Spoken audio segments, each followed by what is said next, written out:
what I had said that day was PBT, look at case 1, column B. Net income was negative. Since net income was negative, we said if we have a loss of 250 in this year, then next year for the first 250 we don't have to pay any tax. So what is the tax benefit of a loss? The tax benefit of a loss is this 250 times 30%. Assume tax rate is 1/3. We had assumed tax rate is 1/3. So it is 33.3%. So the tax benefit of 250 loss is tax saved next year of 83.3, which means the real loss for this year is not 250 but 166.7. Are you getting it? Because we had a loss of 250 this year, next year we will save taxes. Next year, assume we had, if next year we had a profit of 250, then we would have to pay a tax of 250 into 1/3, which is 83.3. But because it is allowed to carry forward this loss, therefore next year we will not have to pay that tax, and the only reason for not paying that tax is because we have a loss this year. So the tax benefit of loss is 83.3. Got it? So this is, and then I had said that do this exercise. This exercise is done only for scenario 3, right? And I told you for scenario 4, and then here in this scenario 1 and 2, you are supposed to do this exercise, right? So whether you did it or not, this is what you are supposed to do. Okay. So now I won't go through this. Yeah, go back. So now you remember this thing? Okay. So we have done the Excel exercise. Let's go to the next level. We have done here next.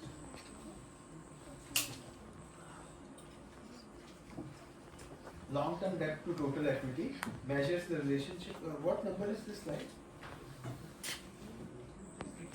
Huh?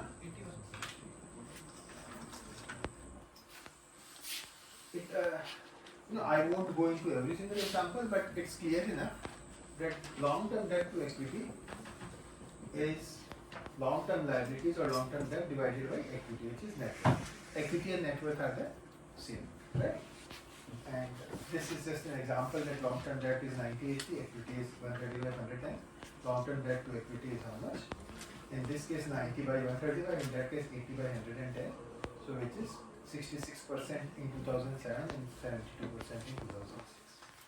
And which also means that for every rupee of owner's fund, there is a long-term debt commitment of 67 paise. Look at the meaning. And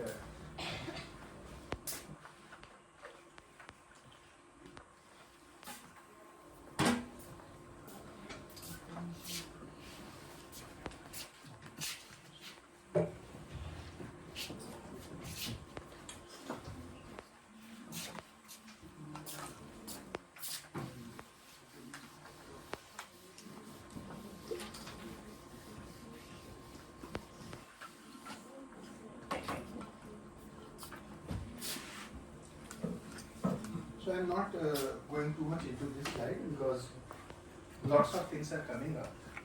This ratio is measuring long-term debt to equity. Go to the next one. Similarly, we can have long-term debt to fixed assets. And what is the linkage between the previous ratio and this ratio? Is there a linkage between the two? Okay, fine, numerator is the same. What is the linkage in the denominator?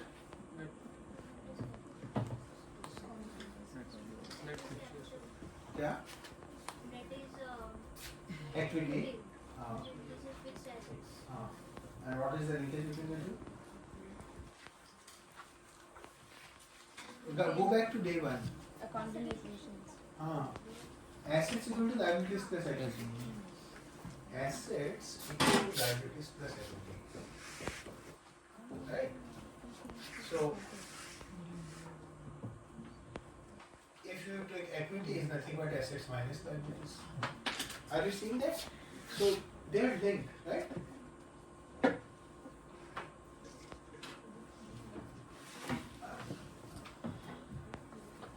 when we do cash flow statement, at that time, we will talk about three types of, because for this purpose it's important to help you understand the three types of activities that come under cash flow statement. There are three types of activities under cash flow statement.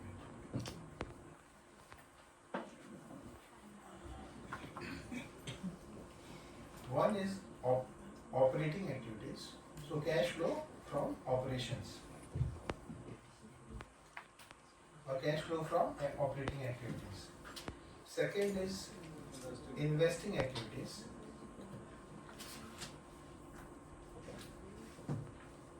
And third is financing activities.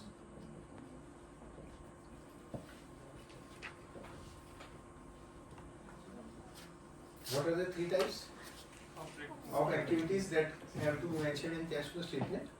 Operating activities, investing activities, and financing activities. What are operating activities? Daily operations. So when we receive, वो फिर board नहीं दिखता है. when we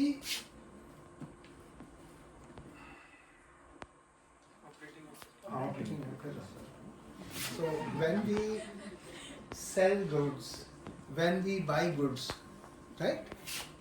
This is the normal business operation, right? So you pay rent, you pay salaries, you pay everything. Then yes, this is again normal business operations. Then collection of accounts receivable, payments to accounts payables, all these things that will result in actually change of working capital, which we will look at separately when we do cash flow statement. But the normal business activities are these things only, right? What is not a normal business operation? We are in the business of selling whatever we discussed. We also said we have extra land on which we are earning money from sale of mangoes, right? We are earning money from sale of mangoes.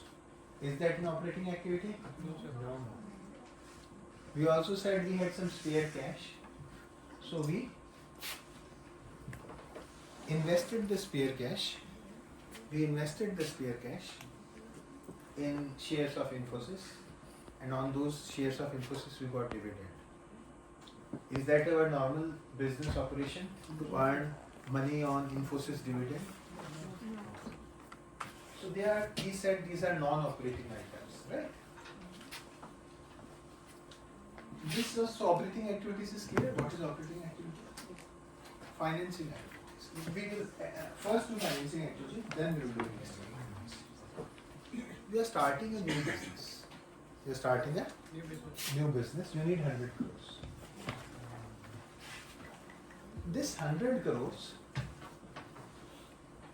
you can invest, or this requirement of 100 crores can be met either through debt or through equity. You can choose how much of equity you want. You want 100% equity, you will issue shares worth 100 crores. You want 10% equity, you will have shares worth 10 crores only. Balance 90 crores you will get through debt, right? So this decision, how much of business or how much of assets are to be financed through equity and how much of it is to be financed through debt is called as a financing decision. This decision is called as financing decision, and the cash flows. And when we say cash flow, it means both cash inflow and cash outflow. When we say cash flow, it means both cash inflow and cash outflow. And this decision is called financing decision. What is investing decision? So we needed 100 crores. We decided to get those 100 crores through 60 crores of equity and through 40 crores of debt. Right? That is our, but when we start to buy a machinery, so why do we need 100 crores?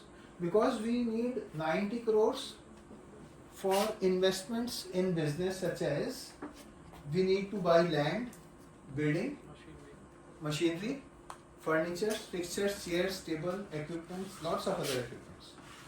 So in order to buy them, these are all what? Investments in fixed assets of a company. Investments in fixed assets. So all these investments will be investing activities. Right? Are you clear on what are the three types of activities? When we do cash flow statement, we will do in much greater detail. And if you are wondering why we were talking about investment, so if you look at this, financing activities is basically telling us how much of equity and how much of debt. And equity and debt jointly is your total assets. At a conceptual level, equity and debt jointly is your total assets. So in any formula that you see which has either assets or equity, then we know actually the formula is interlinked. Why? Because what is equity? Equity is assets minus liabilities. And if it's talking about assets, it is liabilities plus equity. So if either of them is sitting net profit by assets, so its net profit is there on numerator, but in denominator by assets is nothing but liabilities plus equity. Net return on equity is nothing but return on net profit is in the numerator always, right? But return on equity, net profit upon equity. What is equity? Equity is this equal to net profit upon assets minus liabilities. Do you see that? And also, do you see at a conceptual level that we should consider EBIT in some cases, because interest, can you go to our original, go to our file? ये वो वाली नहीं, दूसरी file है। यहाँ पर जाओ, FRP sheet उसके ऊपर।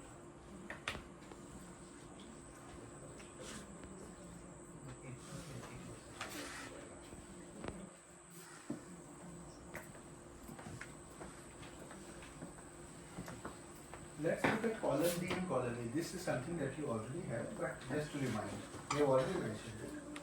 So this is the format of our income statement done in session 3 or 4, something like that, right? So we had sales, other incomes, total revenue, cost of goods sold. This is minus, so get gross profit, minus operating expenses, which include two types, personal and other expenses. That gives us EBITDA, minus depreciation and amortization, which gives us EBIT or operating profit, minus interest, which gives PBT, minus taxes, which gives PAT. This is the essence of income statement. This is the essence of, I will give it to you. This is the essence of income statement. But look at the original figures. Original figure is saying EBIT is how much? 42. How much is interest? 12. See, imaginary number. What is profit before tax? 30. What is tax? Assume that 40% in this case. So 30 or 40%, 12. What is PAT? 18. We are all clear on this part? Anyone not clear? Now, what was this figure? This was figure, original figure. What if?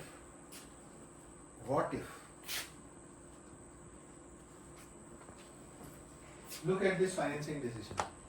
What if we had chosen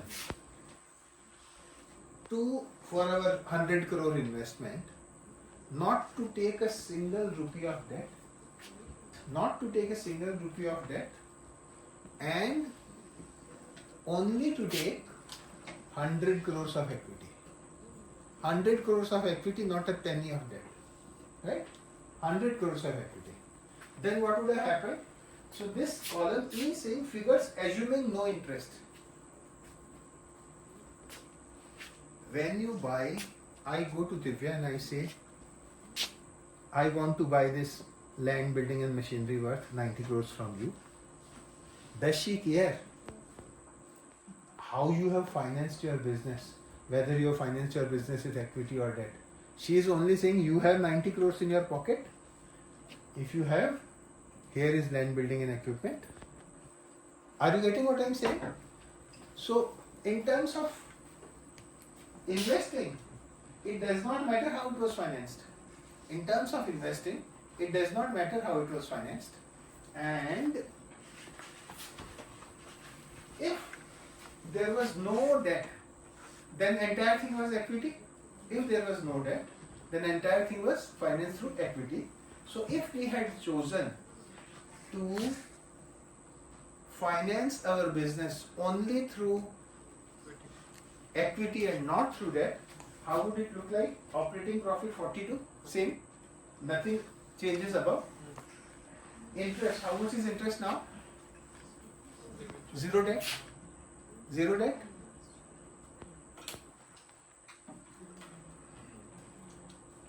करवाना है? Do you want to do it or is it okay if I explain? Interest is how much? Zero. What is profit before tax? 42 minus 0, 42. How much is tax? 40%. 40% of what? 30 or 40% of 42? 42. 40% of 42 is 16.8. What is PAT? 42 minus 16.8, 25.2. So what is the difference between the two cases? The difference between the two cases is interest. The difference between the two cases is interest, but there is one more difference between the two cases. Just as we had a tax shield for loss, since interest is considered as an expense, interest is considered as an expense. Since it is an allowed business expense, therefore, when you pay interest, you save on taxes. So look at the difference. Here, up to this row, up to row 16, the difference between the two is 42, 42 is up to this, up to row 15, everything is same. Yes, sir. In row 16, interest is 12 and here the interest is 0. But eventually in row 19, PAT difference is 18 and 25.2. And the reason for that is because interest was an expense, therefore, because interest was allowed as an expense, therefore you paid lower taxes in the first case, but in the second case, EBIT was same, but PBT was high. On PBT, you paid in taxes of 16.8. So you paid extra 4.8 of taxes when there was no interest. On the other hand, when there was interest, you saved taxes worth 4.8. When there was interest, look at column D, when there was interest expense, you saved taxes worth 4.8, 16.8 minus 12. Just look at this. So the real cost of debt is not the interest payment of 12. The real cost of debt is not the interest payment of 12. The real cost of debt is interest payment of 12 minus the tax benefit of interest or tax saved on account of paying interest. Are you getting what I am saying? The real cost of debt is not the real cost of debt is not the 12 rupees of interest. The real cost of debt is interest minus tax saved because of paying interest. And how much tax was saved depends on what's the tax rate. So on 12 you saved 40%. So 4.8 you have saved. Look at this row. Row 18. Compare 12 in tax here is 12. In row 18 tax is 12. And here in case E, the other case, the column E, the tax is 16.8. So compared to case E, we have saved 4.8 rupees of taxes only because we paid interest. And how did you calculate it? It was basically 12, which is the interest, minus tax rate into interest, 12 into 0.4, 4.8. And so the real cost of interest debt is 12 minus 4.3, which is 7.2. Are you all clear? This is clear? So effectively, this part represents your operating activities. This part represents your operating activities. And this part represents your financing activities or result of your financial decisions. Are we clear on that part? Times fixed charges covered is okay, but let's look at times interest covered first. Times interest covered is nothing but EBIT upon interest. Why are we talking about EBIT upon interest? Let us say your interest cost is 12. Let us say, right? In the example that we took. What was our EBIT? 42. Right? So 3.5. In the example that we just saw, interest was 12, EBIT was 42.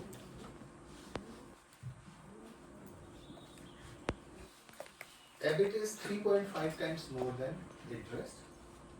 So the number of times interest is covered through EBIT is 3.5. That's the reason it's called times interest covered. And what does it signify? Let us say our times interest covered is 10 times. Let us say our times interest covered is 10 times. Even if EBIT falls down by 90%, we will still be able to pay our interest. So are you seeing the importance of the ratio? What if the business situation deteriorates suddenly? Suddenly we know COVID aa gaya. The day COVID came, suddenly we realized on 22nd of March 2000, and most businesses realized no one can enter, no one can leave, you just remain inside. So a lot of businesses suffered. You remember those days? A lot of businesses suffered. So if the times interest covered is high, you will still be able to survive. If the times interest covered is low, then you will be faced with our Excel sheet, which was given as exercise, that if you have too much of debt, then you will suffer. If you have too much of debt, then you will suffer. Because you will move from cases 4, 5, 6 to cases 1, 2. Your profitability will suffer, and when the profitability suffers, but you are still stuck with fixed costs, your profitability is suffering, cases 1 and 2, but you are still stuck with fixed costs. So another variation of times interest covered is times fixed charges covered. So it is earnings before interest and fixed charges. And you know what are these fixed charges? It's the same thing, but we have added some lease payments, say, for example. So these are fixed commitments which must be non-cancelable. These obligations they nahi padenge.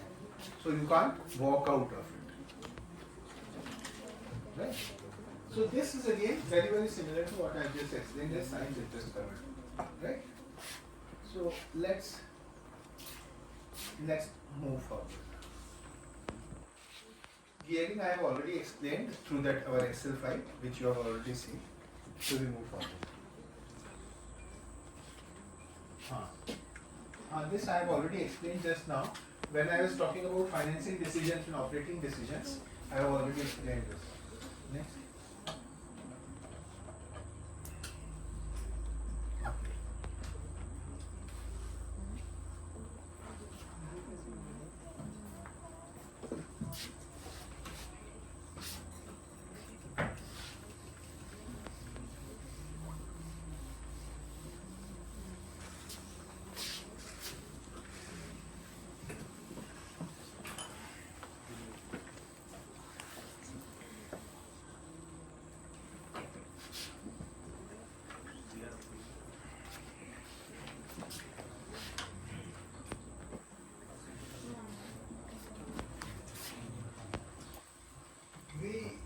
Discussed the other day, return on assets was net profit upon assets, right? And then we said since net profit is not really linked to assets, we said it is the same as net profit by sales and into sales by assets. And that's where I was trying to remember Pratham, because the example that we took was Pratham had 10 crores of assets and he used those 10 crores of, do you remember that example? The example was assets 10 crores, sales 70 crores and profit 3.5 crores. I had assets of 10 crores, sales of 50 crores and profit of 5 crores. So for me, return on assets was 50%. For him it was 35%. But the result was on my net profit, I was using my assets to generate sales which were high quality sales with a higher net margin of 10%. While he was using his assets to generate sales to take any order. So he was hitting a low profit order and he was going for a sales strategy. I'll increase my sales without worrying about profits. And I was balancing my sales and profits. You remember the two strategies that we had the other day? So the point was, when you do calculate return on assets, you are actually looking at not one factor but two factors. You are looking at not one factor but two factors. First factor is net profit upon sales. How much profit you are earning on your sales. Because what is profit? Profit is at one level, profit is nothing but sales minus expenses or sales minus costs. So profit is linked to sales and not to assets. Do you see that? Purely from a mathematical perspective, profit is linked to sales and not to assets. But so that is the first part where I was doing well, but the second part was related to sales upon assets part where Pratham was doing well, right? Because he was utilizing his assets better than me. This is an efficiency ratio. He was utilizing his assets better than me and generating more sales from the same assets. And hold on. That is another thing. Now, net profit ratio is net profit upon sales, right? And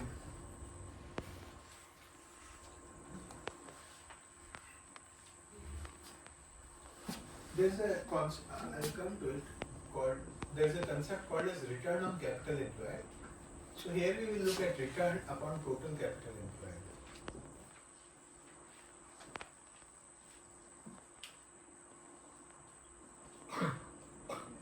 And this total capital employed is the same as invested capital. And here then we will have to look at EBIT, income in this. If we take in denominator, for example, one is the return on equity. If we take return on equity, it is net profit upon equity, right? It's clear. We will look at further decomposition of that later. But if we do return on equity, it will be net profit upon equity. But if we look at return on capital employed, then what's the difference? It is in the denominator we are not taking just equity, we are taking equity plus long-term debt. Long-term debt. Right?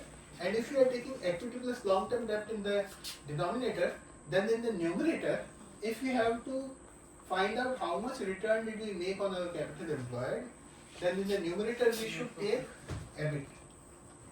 Because interest was paid on long-term debt. So we should consider the income before paying interest. Are you getting that at a conceptual level? Because if in the denominator we are taking equity plus long-term debt, then in the numerator we should not take net profit only, because we have on the long-term debt we paid interest. So that has to be it has to be taken as EBIT for, that's what this slide is saying. Just think, are you understanding it conceptually? कि जब दिनों कि okay 100 crores, we had said how much was the capital requirement? 100 crores. We decided to finance it as 60 crores of equity and 40 crores of debt. 60 crores of equity and 40 crores of debt. On 100 crores, let us say, on 100 crores, we earned 10 crores. On 100 crores, right? And this is our, on 100 crores. So this is our EBIT actually. If we take net profit, so on 100 crores, our EBIT is 10 crores. And then say our equity is 60, debt is 40, and on the debt of 40, we paid, let us say, interest of 10 crores is our EBIT. Yeah, then interest is, let us say, at on 40 at 9%. We pay 3.6. So we are left with PBT of how much? 6.4. Let us ignore the tax impact of this. Let us ignore the tax impact of interest, because that is again complicating it more. But effectively, let us say if our PAT was something like 6.4, then we will say 6.4 we earned on 60. 6.4 we earned on 60. एक बार tax को ignore करना पड़ेगा, right? Otherwise it gets complicated. But at least understand it at a conceptual level. In the first instance, understand it at a conceptual level. So we made 10.67%. This 3.6 on equity, how much did we earn? 10.61%. On debt, how much did we have to pay if the debt holders are thinking, हमें क्या मिला? So they got 3.6 out of 40. So they got 9%, right? But when we, so this is for equity, this is for debt. And what is ROCE, return on capital employed? We will add both, the numerator and the denominator. That on total capital employed of 100, the total capital employed is 100, we earn how much? 10 crores. So 6.4 plus 3.6, 10 crores is earned on total capital of 100. So we got, on our total capital employed, we got 10%. Are you getting it? Have you understood this part? On equity, we earned 10.67%. On debt, we earned 9%. And on overall capital, total capital, both equity and debt, we earned 10%. And the reason we are adding that, since the denominator is both equity plus debt, therefore numerator also has to be the return for equity and the return for debt. We are ignoring tax only because understand it first at a conceptual level, because tax will complicate the topic because of the tax benefits and all, right? But you got it? So this we have already done. This part we did the other day, and this part we have done just now when I showed this. So instead of net profit, if you had taken EBIT on top, then this is all that they have said. That EBIT upon average total assets equal to EBIT by sales into sales by total assets. And this is what I was talking about there in the previous slide. They are saying that if we are talking of pre-tax return, then we consider EBIT. That's what they were saying in the previous slide. Next. Again, Dupont. This I have already explained, so I am not explaining. EBIT to sales, this is exactly the same thing, except that on net profit you have taken, instead of net profit you have taken EBIT, right? Alright, now after this slide you ask a question. Just as we had return on assets as net profit upon assets equal to net profit by sales into sales by assets, so this cancels out and this is the same. And then we said return on assets is a function of two factors. What are the two factors? Net profit ratio and turnover, asset turnover ratio, how the asset is doing. Return on equity is a function of three factors. What is return on equity? Return on equity is net income upon equity. Return on equity is nothing but net income divided by equity. Net income you earn on sales. Do you see that? It is actually a combination of three factors. Sales cancels out, average total assets cancels out, and we are left with net income upon equity. But the DuPont analysis breaks down the return on equity into three separate factors. First factor is return on sales. This is something that we saw in asset turnover, in this return on assets also. Second is sales upon asset. This is again what we have seen, the same example that I gave for Pratham. And the third factor is average total assets divided by average stockholders' equity. And in the example that we were looking at, that Excel file which I had given last time as an exercise, we have already seen the impact of leverage. Leverage is, or the capital structure decision, pertains to how much of debt and how much of equity. Right? So do you see, here I was doing better than Pratham. I was earning 10%, Pratham was earning 5%. Here I earned 5 times, Pratham earned 7 times. So he was doing better than me. And this part we don't know because we never specified the figures, right? So, but do you see that this decision, when I spoke about financing decision, I said the total assets of 100 crores were to be financed partly by debt and partly by equity. Partly by debt and partly by equity. So, this is what it is considering. This is leverage. Average assets by average equity. So, if the average assets of 100 crores are financed 60 crores by equity and 40 crores by debt, then this will be 100 by 60, so 1.67 times. Are you getting it? Yes, sir. If assets is 100 and equity is high, 90. If equity is low means debt is high. That is right. If equity is low means debt is high. So that then we say if debt is high, then it is called highly levered. 100 equity is low, 10. Debt is high, 90. So average total assets by average equity is what? 100 by 10. 100 by 10, 10 times. Equity. So it is called as highly levered, 10 times. That's the financial leverage. Got it? I am now saying, let us relook at this special case. Let us relook at this special case. What was that special case? 10,000 rupees is the total capital. On 10,000 rupees, see, what is return on capital employed? On 10,000, how much money did we earn? 2,500. So return on capital employed is 25%. Are you getting what I am saying? Total capital employed is how much? 10,000. On that we earned 2,500. Return on capital employed is how much? 25%. But what is the return on debt and what is the return on equity?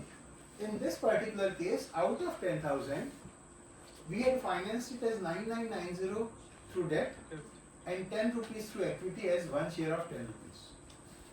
Which meant the entire income of 2,500, first the debt had to be, the debt related interest had to be paid of 9990, because why? Because the debt had 10% interest. So return on capital employed is 25%, return on debt is 10% before tax. After tax is a separate issue.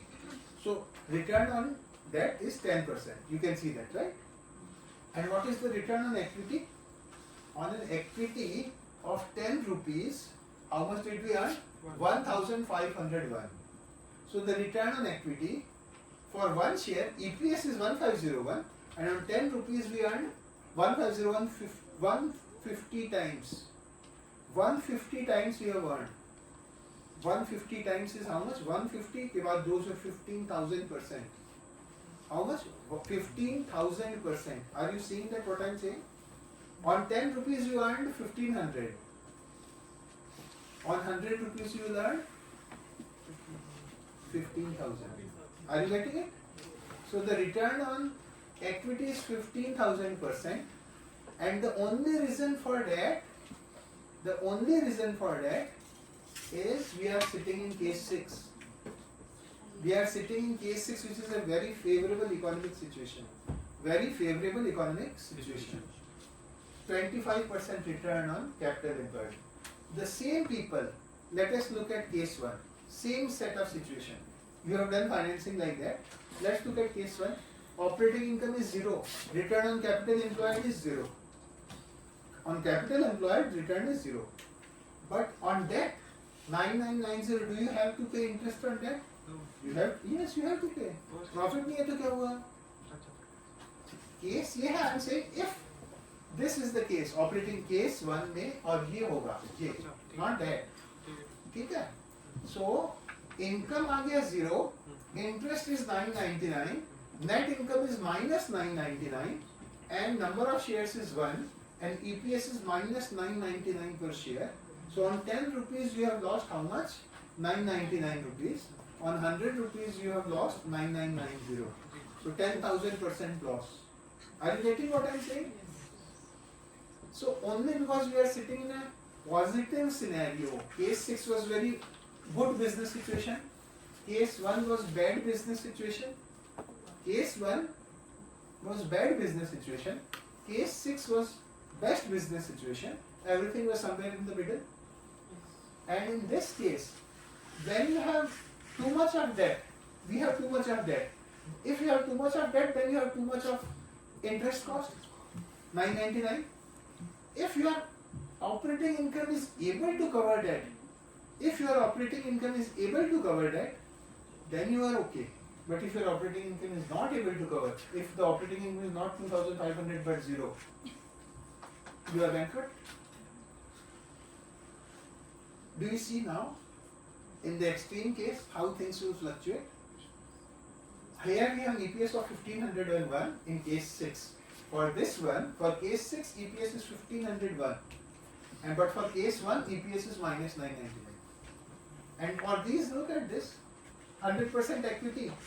ज़्यादा risky नहीं है, but ज़्यादा return नहीं है. It's ranging from 0 to 2.5 EPS. Not too much risk, but not too much return. So you operate only in third, fourth, fifth, and sixth cases in this case. I am saying these are different business scenarios. We don't choose our business scenario. COVID scenario is this scenario. Case 1 is COVID scenario. If the luck is good, if the business is moving, we may be sitting in cases 4, 5, 6. But the point was, if the business scenario is optimistic and you are earning more return on capital compared to your debt payment, then you are okay. This is what it is saying. If you borrow from bank at 10% and business is generating more than 10%, at 10% only, then it doesn't matter, you are both ways okay. But if you borrow from bank at 10% and business generates more than 10%, which is cases 4, 5, 6, then you are better off. And so, this is the highly levered case. This is the highly levered case, and this is called as gearing or trading on equity. Are you getting it? The same thing. And even this was scenario 1 is 100% equity. For scenario 2, it will be a bit different. We are 50% at scenario 3 and 4. So if you have not yet done it, then please do it tonight. Right? अगर नहीं किया है तो अपने आप करो और देखो. Unless you play, unless you do, how will you internalize it? You know, I only get 1.5 hours to just transfer whatever I know. But after that, you also have to work hard. Got it? चलो. DuPont analysis, we have seen the decomposition into return on sales, asset turnover, and leverage. And you have now seen the extreme case of leverage. How leverage works both ways. If the return on capital employed was high, then leverage may be good. But if the return on capital employed is low, then you become bankrupt effectively. Okay?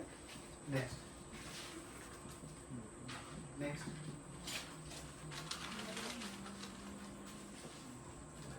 I have already explained financing. So I have already explained this in enough details. I'll just read it out for you. I have already explained this, right? Strong financial performance requires balancing debt and equity financing. Yeah, by the way, this was, to tell you the truth, this was very important, so I was doing it.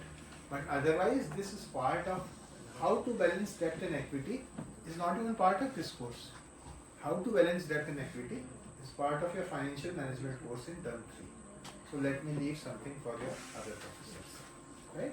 But I have already given you enough to understand the impact of debt and equity. I have already given you enough. So debt benefits companies because interest payments are tax deductible but dividends are not, which we know already. And new debt does not change the voting and rights to profits of existing shareholders, but new stock issuance would. एक बार go back to our एक इसका पहले इसको पढ़ लो. New debt does not change the voting and rights to profits of existing shareholders, but new stock issuance would. Why? Go back to the Excel.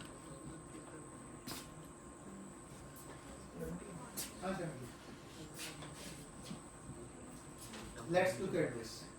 Let us say we need only 10 rupees more. If this, how much is the EPS currently on this case? On one share we are earning how much? 1501 rupees. Let us say we have 2 shares. Now that we have decided to issue one more share. It was my business. I decided to issue to Divya one share of 10 rupees. I did all the hard work. I took all the risk. But now, because of issuance of one more share,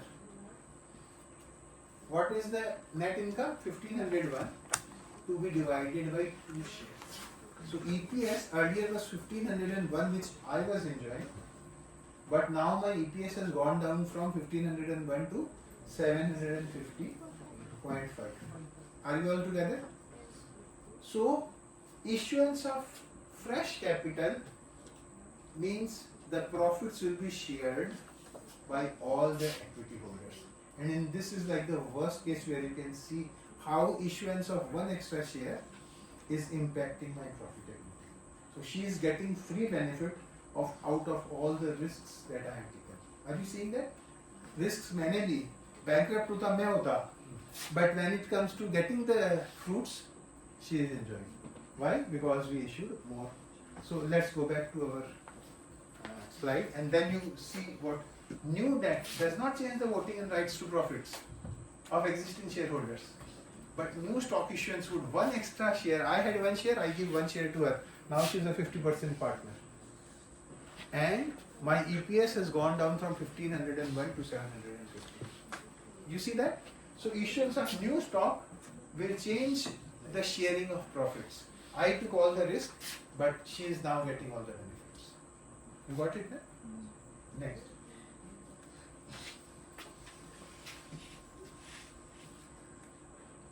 I have already, so the other names for leverage are trading on equity, leverage, gearing, and what it is saying is using interest bearing debt to enhance the rate of return on the common stockholders' equity.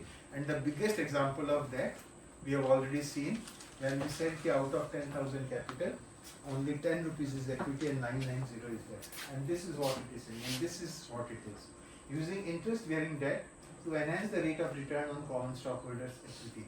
Because by paying to debt holders, how much will we be paying? 10%.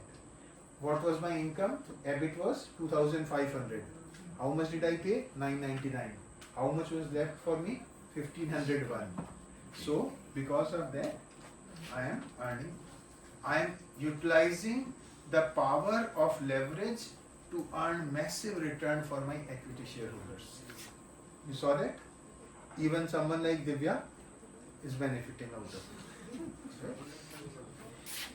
You got it? Next. So financing decisions, cost, interest payments and increased risk benefit larger potential return. We have seen how much extra potential return because of debt. Favorable financial risk, I have already explained. This is the same comment that I was explaining. That's the same thing. Next.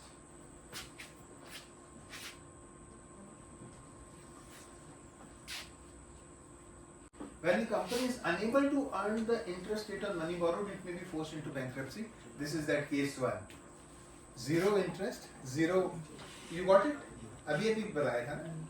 Zero income, EBIT is zero, interest burden is 999, net loss is 999. You are bankrupt practically. There is no income, but you are stuck with payment. अगर 100% equity होता, zero income, ठीक है? Zero profit, no dividend to be paid, but there is no risk. There is no risk. But zero income and pay interest of 999, you are wiped out practically. More stable a company's income, less dangerous it is to trade on equity. Regulated industries have a heavy proportion of debt compared to manufacturing companies. So interest, we know this interest is tax deductible but not dividends. Interest is an expense but not preferred dividends. And failure to pay interest can lead to bankruptcy. Next. Earnings per share per annum, 99 direct. So we have done this. EPS we have done earlier, but I am only reminding you that EPS was net income upon weighted average number of shares outstanding, and weighted average was based on number of months shares were outstanding. Go to the next one. And this is just a reminder of what. Hello, यहाँ कहाँ गए? हाँ 100. The reminder was we have done this exercise that what if, why are we taking weighted average? We are taking weighted average because 7,50,000 shares outstanding at beginning of the year, 2 lakh shares added 3 months before the end of the year. We have done this, right?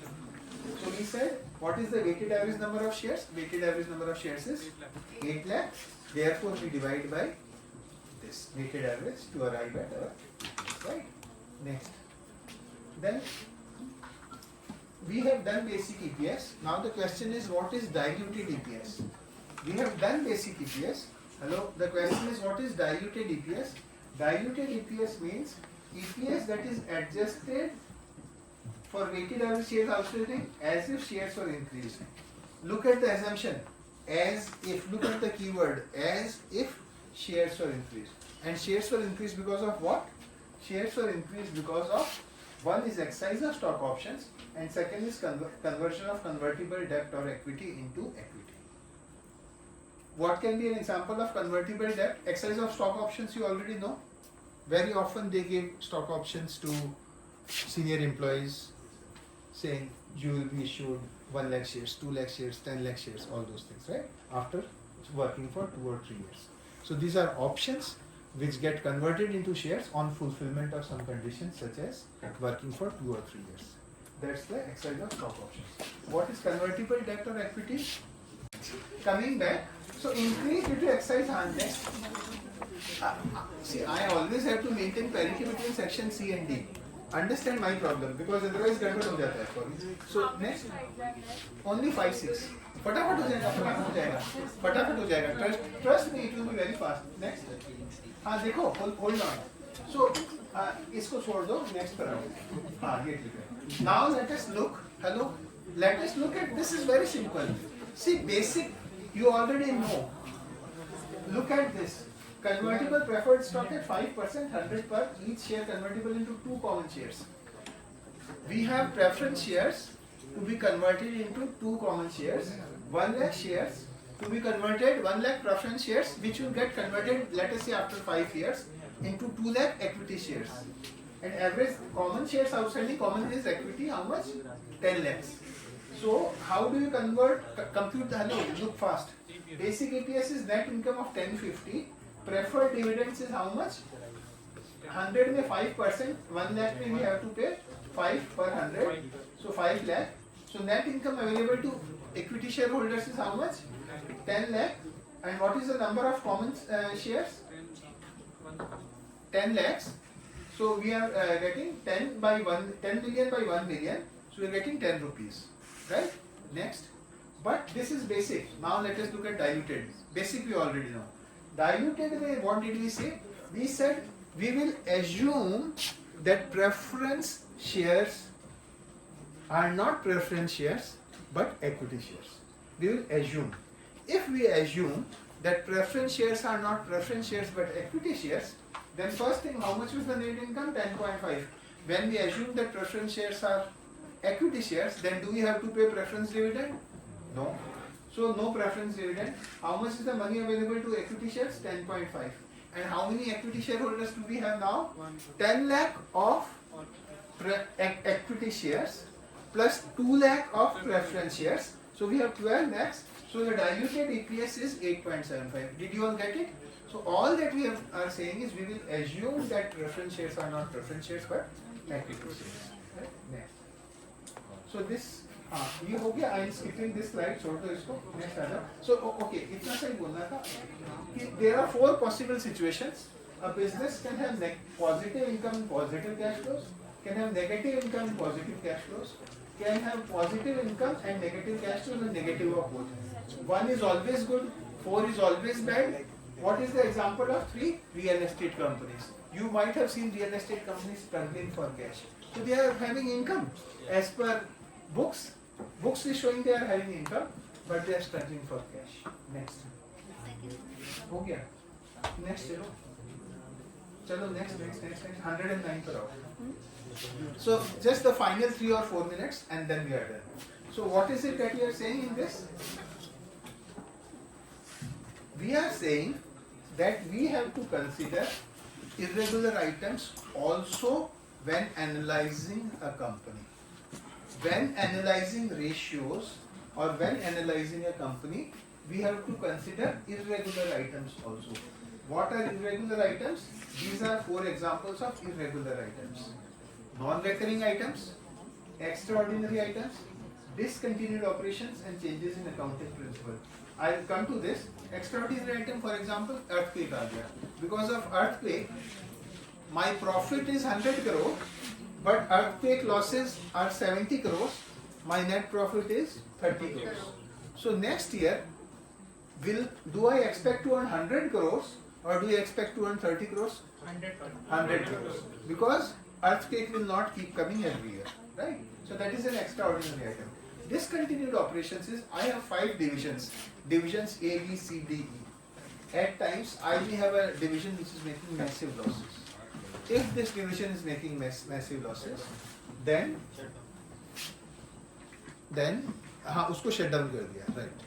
So when we shut down the business, then what's happening is, let us say it was having a loss of 20 crores. So I was having total income of 100 crores, and only for this business, I was having loss of 20. So then we will say, okay, next year's expected income is not 100 but actually 120. Because after this 20 crores of loss, which we have now shut down, are you getting the point? So my next year's income from continued businesses is 120 crores. And now that changes in accounting principle are changes because of say, valuation of inventory, valuation, depreciation and all other items, right? Now let's look at the first item, non-recurring items. So we are done actually, but let's look at the first one first. So what are those irregular items? These are classified as operating expenses. For example, this year my income is 100 crores, but I had an irregular item of, look at it, impairment of property, plant and equipment or impairment of goodwill, 70 crores. My profit is 100 crores, but impairment related expenses are how much? 70 crores. So net profit is 30 crores. Next year, do I again expect to have an impairment loss of 70 crores? No. It's very irregular in nature. So for next year, I will consider, and when you do valuation of businesses, then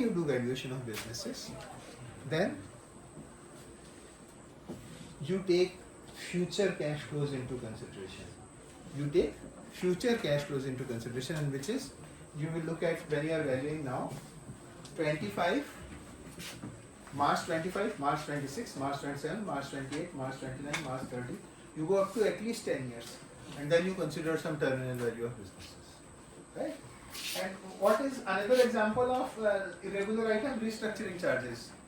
You have incurred some restructuring costs. So that cost is say 70 crores. See, just as an example. So 100 crores was income. Restructuring cost one time is 70 crores. Net income 30 crores. So next year's projected income, is it 100 crores or 30 crores? it is 100 crores and not because of this. So that completes the. Hi, this is Dr. P. Sanjay and I am a professor at Indian Institute of Management, IIM in Sirmaur. If you like my videos, please feel free to subscribe to my YouTube channel. Thank you.